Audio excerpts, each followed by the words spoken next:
Picture this, a packed gymnasium in Dallas, 1978. The air thick with cigarette smoke and anticipation.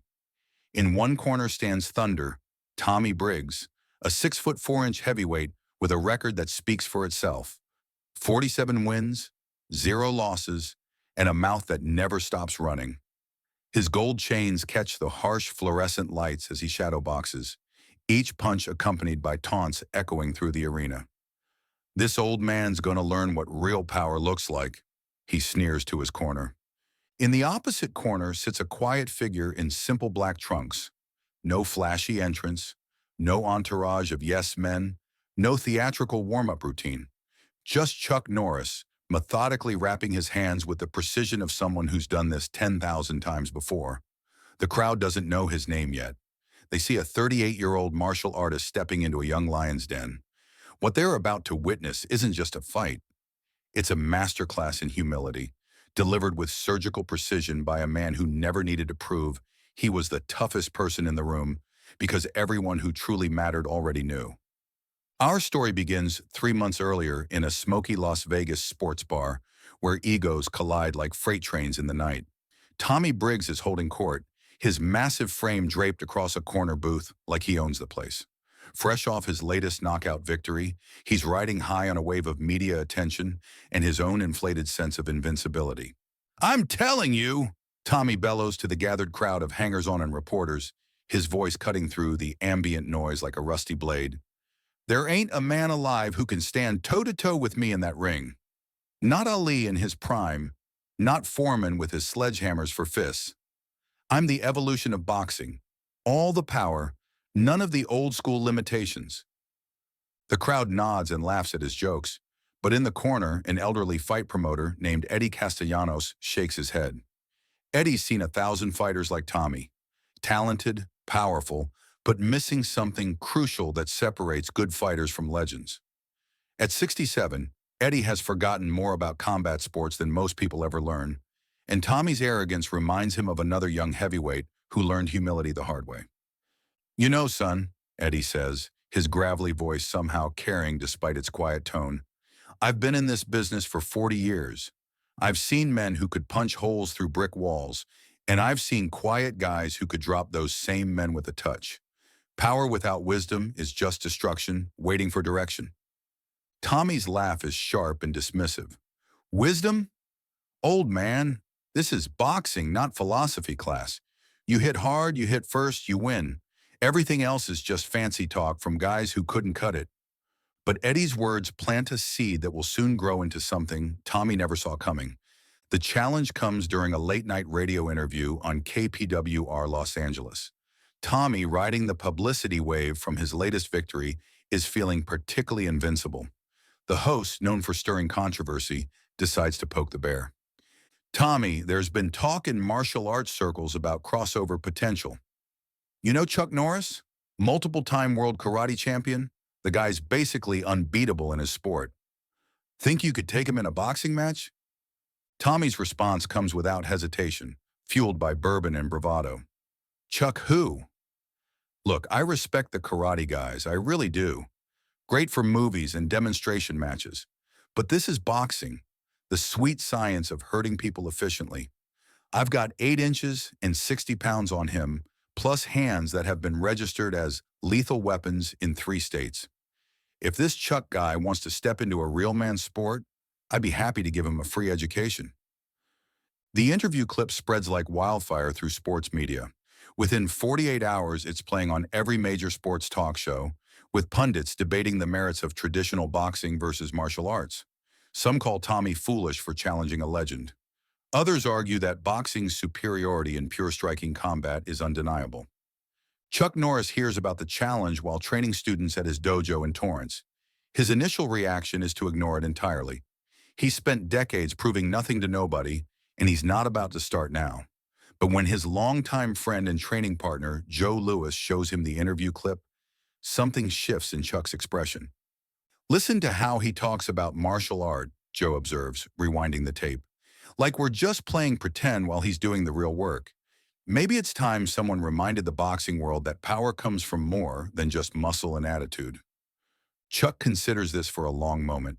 his weathered hands never pausing in their methodical tape-wrapping routine. It's not about proving anything to him, Joe, but sometimes a lesson needs to be taught, not for the student, but for everyone watching. The contract signing becomes a media circus. Tommy arrives in a custom Cadillac Eldorado, flanked by his entourage of trainers, managers, and assorted hangers-on. He's dressed like he's heading to a nightclub.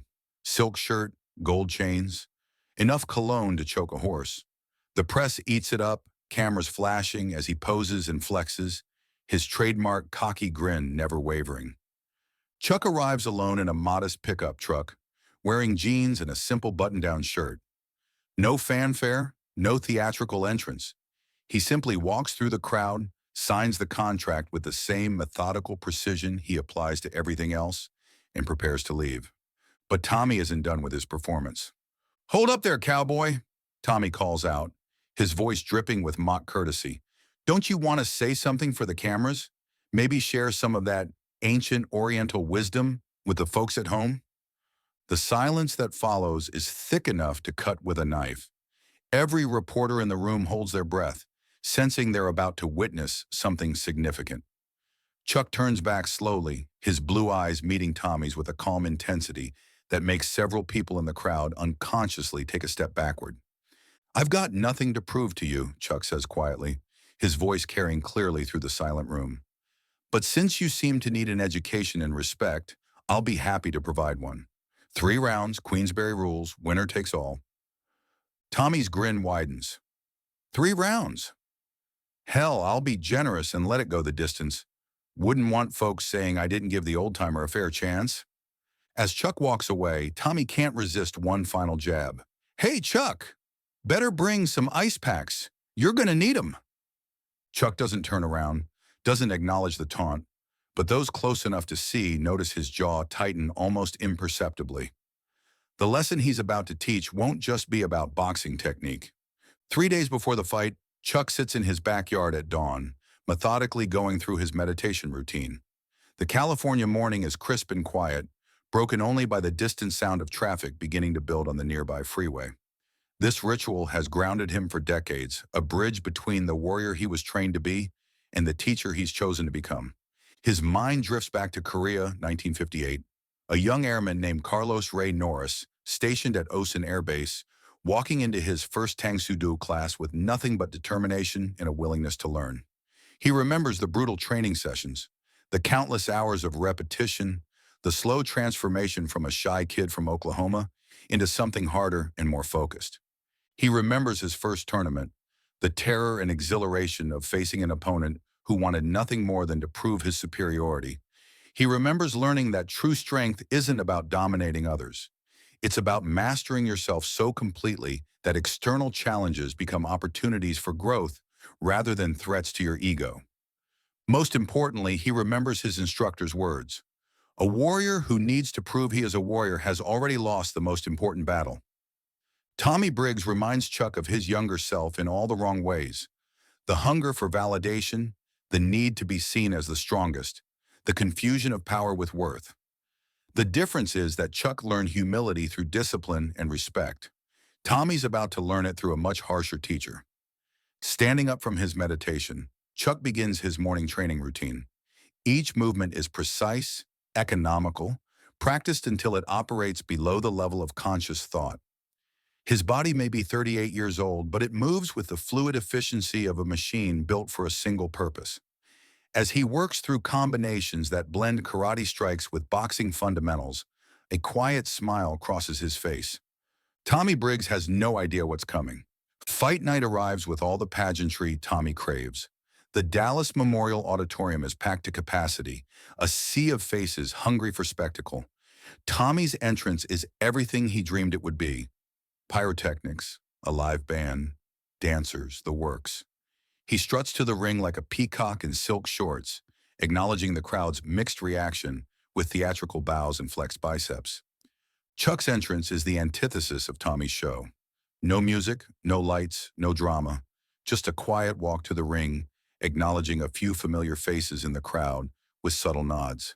He looks almost casual, like he's heading to a friendly sparring session rather than a highly publicized prize fight. The tale of the tape tells Tommy's story: 6 feet 4 inches versus 5 feet 10 inches, 220 pounds versus 160, reach advantage of 8 inches. On paper, it looks like David versus Goliath, except this David forgot his slingshot. Round 1 begins with Tommy doing exactly what everyone expects. He comes out swinging like he's trying to demolish a building. His left jab snaps through the air, where Chuck's head was a microsecond earlier. His right cross creates a wind that ruffles Chuck's hair as it misses by inches. For the first 90 seconds, Tommy looks like everything he claimed to be: a destroyer of men, a force of nature, inevitable. But Chuck isn't trying to avoid Tommy's power. He's studying it. Every missed punch teaches him something about Tommy's timing, his balance, his recovery. Like a scientist observing a predictable phenomenon, Chuck gathers data while staying just out of range of destruction. Then, with 30 seconds left in the round, Chuck makes his first offensive move. It's not a punch. It's a simple step forward that closes the distance while Tommy's recovering from a wild haymaker. Suddenly, Chuck is inside Tommy's reach, too close for the bigger man's power shots to generate force. Tommy tries to tie up, but Chuck slips away like smoke, landing a short right hand to Tommy's ribs that sounds like a gunshot in the suddenly quiet arena. The round ends with Tommy returning to his corner, confusion replacing confidence for the first time in his professional career. Round 2 is where the real education begins. Tommy comes out more cautious, trying to use his jab to keep Chuck at distance. But now Chuck has solved the puzzle. Every time Tommy throws his jab, Chuck steps offline and counters. Not with wild power shots, but with surgical precision. A left hook to the body that doubles Tommy over, an uppercut that snaps his head back, a straight right that lands exactly on Tommy's chin at the moment of maximum vulnerability. The crowd, initially skeptical of the older, smaller man, begins to murmur with growing appreciation. They're witnessing something rare, a master class in fighting intelligence. Chuck isn't overpowering Tommy. He's outthinking him at every turn, turning Tommy's aggression into opportunities. With 1 minute left in round 2, Tommy rushes forward in desperation, trying to end the fight with brute force. Chuck doesn't back up. Instead, he steps forward to meet the charge, slipping Tommy's wild right hand and countering with a perfectly timed left hook that catches Tommy flush on the jaw. The sound is different from anything heard in the arena so far. Not the meaty thud of glove hitting muscle, but the crisp snap of precision meeting target. Tommy's eyes glaze over for just a moment, his feet tangling as he tries to maintain balance. He doesn't go down, but everyone in the building knows the fight has fundamentally changed. Round 3 becomes inevitable rather than competitive. Tommy, his confidence shattered and his energy depleted from 2 rounds of futile aggression, can do nothing but survive. Chuck doesn't pursue a dramatic knockout. Instead, he demonstrates complete control, landing shots at will while never once appearing to exert maximum effort. The final knockout comes with 30 seconds left. Tommy, desperate and exhausted, throws one last desperate right hand. Chuck, reading it from the moment Tommy shifts his weight, steps inside the punch and delivers a textbook right cross that lands with surgical precision on Tommy's chin. This time, there's no dramatic stumble, no theatrical fall. Tommy simply drops to the canvas like his strings have been cut, unconscious before he hits the ground. The referee doesn't need to count. The fight is over. In the aftermath, something beautiful happens. As Tommy slowly regains consciousness, his first sight is Chucknorris kneeling beside him, offering water and quiet encouragement. There's no gloating, no triumph in Chuck's expression, just concern for a fellow human being who needed to learn a hard lesson. "You've got real talent," Chuck tells Tommy quietly, away from the cameras and microphones. "But talent without respect for your opponents and your craft will always leave you vulnerable.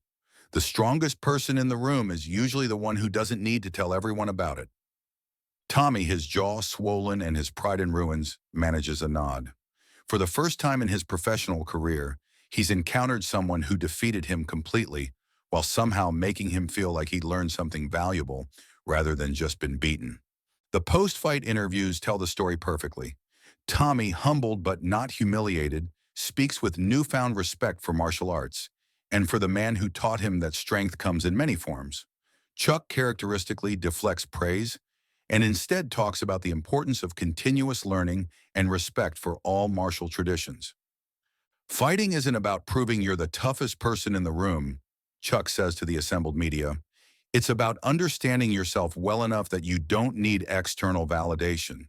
Tommy's a talented fighter who just needed to remember that true power comes from discipline, not just physical strength. 6 months later, Tommy returns to boxing with a completely different approach. Gone is the arrogant showboat. In his place is a student of the game who treats every opponent with respect and every fight as an opportunity to improve. He never becomes heavyweight champion, but he becomes something better, a fighter who understands that victory and worth aren't the same thing.